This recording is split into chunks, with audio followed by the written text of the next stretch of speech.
Hello everyone, let's start the chapter Nelson Mandela Long Walk to Freedom by Nelson Mandela. Before you read, apartheid is a political system that separates people according to their race. Can you say which of the three countries named below had such a political system until very recently? First, United States of America. Second, South Africa. Third, Australia. Have you heard of Nelson Mandela? Mandela and his African National Congress spent a lifetime fighting against apartheid. Mandela had to spend 30 years in prison. Finally, democratic elections were held in South Africa in 1994, and Mandela became the first black president of a new nation. In this extract from his autobiography, Long Walk to Freedom, Mandela speaks about a historic occasion, the inauguration. Can you guess what the occasion might be? Check your guess with this news item from the BBC of 10 May 1994. Mandela became South Africa's first black president. Nelson Mandela has become South Africa's first black president after more than 30 centuries of white rule. Mr. Mandela's African National Congress ANC party had won 252 out of 400 seats in the first democratic elections of South Africa's history. The inauguration ceremony took place in the Union Building Amphitheatre in Pretoria today, attended by politicians and dignitaries from more than 140 countries around the world. Never, never again will this beautiful land experience the oppression of one by another, said Nelson Mandela in his address. Jubilant scenes on the street of Pretoria following the ceremony with blacks, whites and colored celebrating together. More than 100,000 South African men, women and children of all races sang and danced with joy. Now let's start the chapter. 10th May dawned bright and clear. From the past few days I had been pleasantly besieged by dignitaries and world leaders who were coming to pay their respect before the inauguration. The inauguration would be the largest gathering ever of international leaders on South African soil.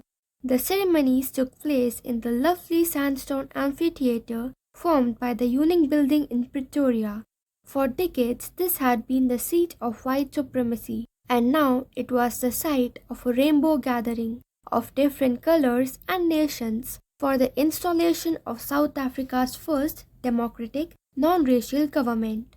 On that lovely autumn day, I was accompanied by my daughter Zenani. On the podium, Mr. de Klerk was first sworn in as second deputy president.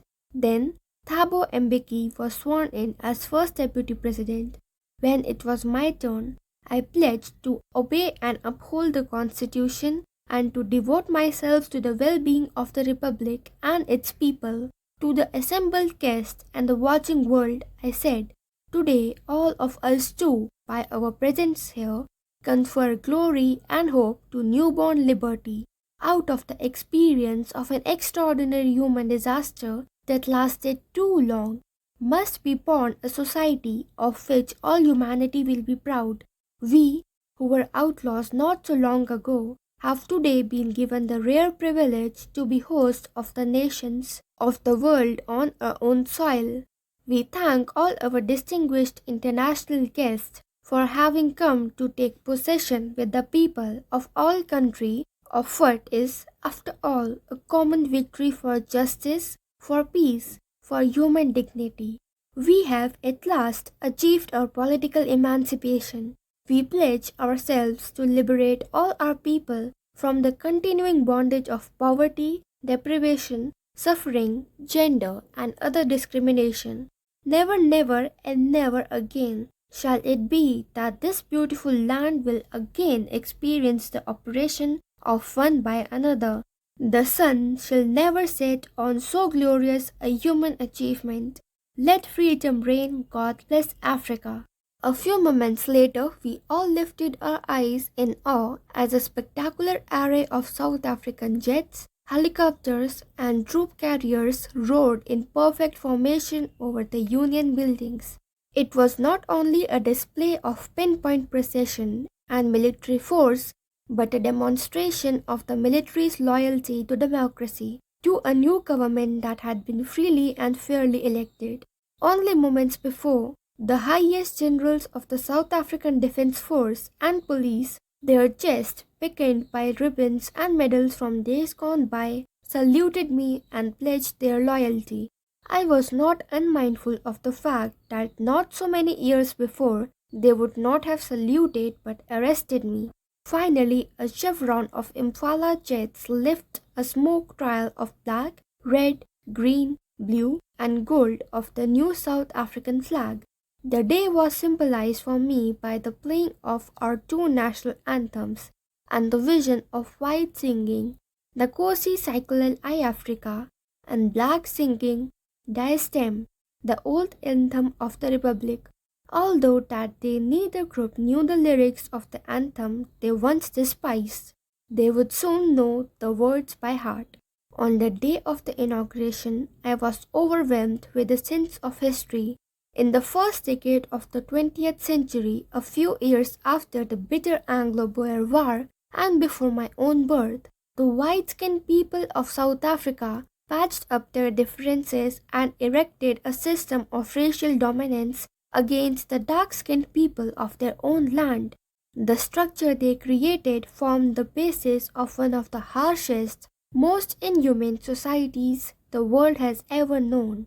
Now, in the last decade of the 20th century, and my own 8th decade as a man, the system had been overturned forever and replaced by one that recognized the rights and freedoms of all peoples, regardless of the color of their skin.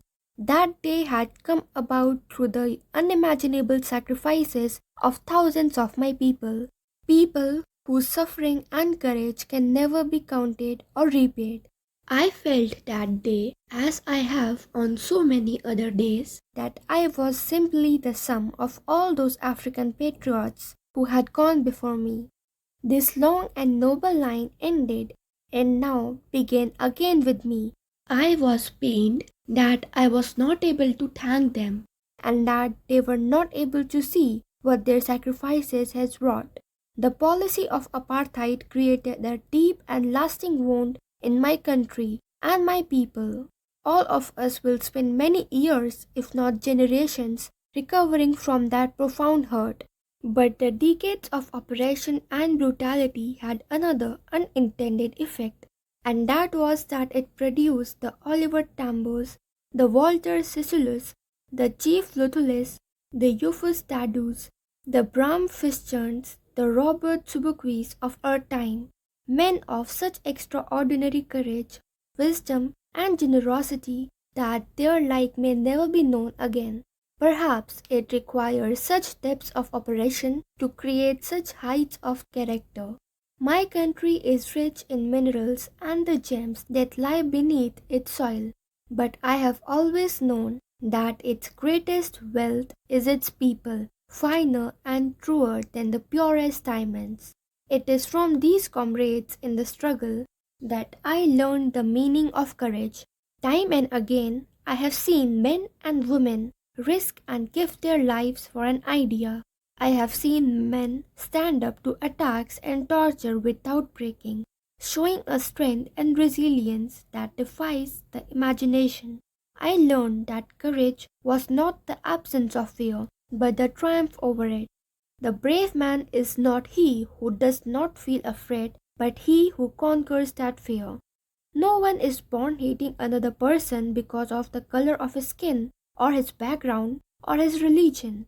People must learn to hate, and if they can learn to hate, they can be taught to love. For love comes more naturally to the human heart than its opposite.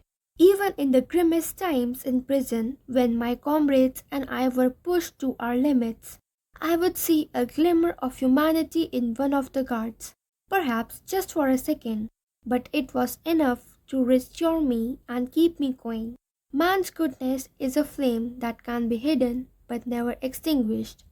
In life, every man has twin obligations: obligation to his family, to his parents, to his wife and children, and he had an obligation to his people, his community, his country. In a civil and humane society, each man is able to fulfill these obligations according to his own inclinations and abilities. But in a country like South Africa, it was almost impossible for a man of my birth and color to fulfill both of these obligations. In South Africa, a man of color who attempted to live as a human being was punished and isolated. In South Africa, a man who tried to fulfill his duty to his people was inevitably ripped from his family and his home and was forced to live a life apart, a twilight existence of secrecy and rebellion. I did not in the beginning choose to place my people above my family, but in attempting to serve my people, I found that I was prevented from fulfilling my obligations as a son, a brother, a father, and a husband. I was not born with a hunger to be free.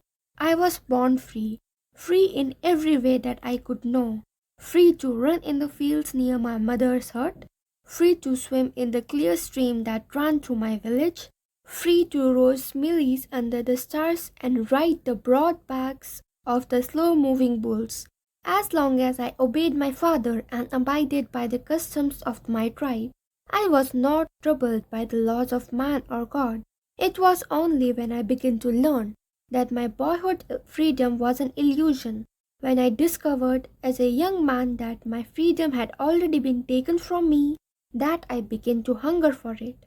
At first, as a student, I wanted freedom only for myself, the transitory freedom of being able to stay out at night, read what I pleased, and go where I chose.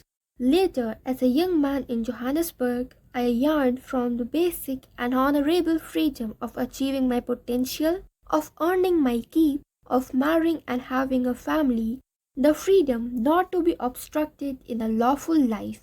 But then I slowly saw that not only was I not free, but my brothers and sisters were not free. I saw that it was not just my freedom that was curtailed, but the freedom of everyone who looked like I did. That is when I joined the African National Congress, and that is when the hunger of my own freedom became the greater hunger for the freedom of my people. It was this desire for the freedom of my people to live their lives with dignity and self-respect that animated my life, that transformed a frightened young man into a bold one, that drove a law-abiding attorney to become a criminal, that turned a family-loving husband into a man without a home, that forced a life-loving man to live like a monk. I am no more virtuous or self-sacrificing than the next man, but I found that I could not even enjoy the poor and limited freedoms I was allowed when I knew my people were not free. Freedom is indivisible. The chains on any one of my people were the chains on all of them. The chains on all of my people were the chains on me. I knew that the oppressor must be liberated just as surely as the oppressed. A man who takes away another man's freedom is a prisoner of hatred. He is locked behind the bars of prejudice and narrow-mindedness. I am not truly free if I am taking away someone else's freedom, just as surely as I am not free when my freedom is taken from me. The oppressed and the oppressor alike are robbed of their humanity. That's all for today. Thank you.